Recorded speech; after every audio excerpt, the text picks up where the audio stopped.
Appearance can play with your mind and can leave you with a lot of unseen stuff. This truly applies to the instrumental console on the Bmw G310R or the GS. Even I ignored it, and to be frank, I did not find it impressive for a sub 4 lakh rupee motorcycle, but a lot of you guys showed interest in it, and probably this hasn't been covered much on the web, so let's begin with a video on it to find the unseen.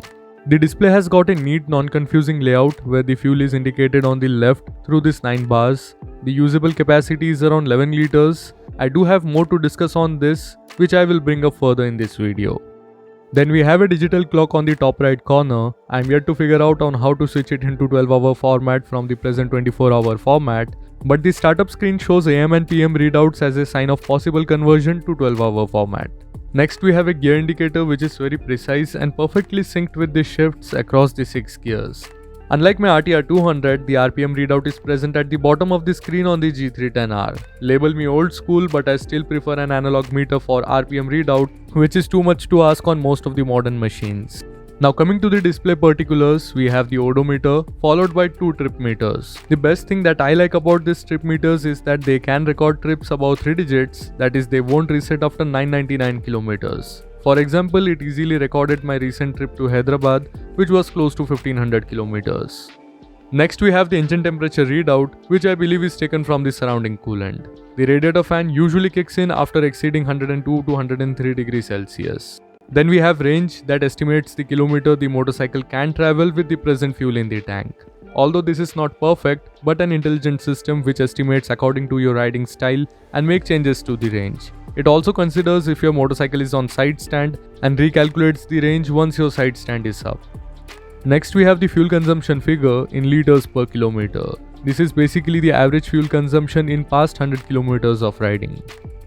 This is followed by the current fuel consumption reading, which is an instantaneous readout. Then you have the average speed data, which displays the average speed done in the last 100 kilometers of riding and displays it in kilometers per hour. And yes, apart from the time, it also displays the date.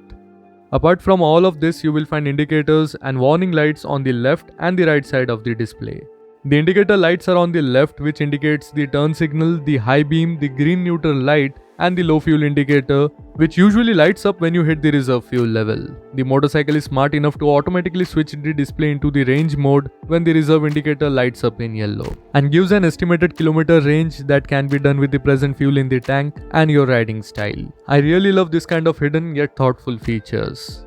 On the right you have the warning lights. This is the general warning light which can stay on or blink in the yellow mode for warnings such as missed periodic service. It can also blink in the red mode for warnings such as engine overheating. This is paired with check engine light, which has mostly to do stuff with the ECU. Electronics can get really messy and complex on modern motorcycles, where software can overpower spanners. Similarly, there is an ABS sign which blinks during the diagnostic stage and turns off once you start riding and cross the threshold speed.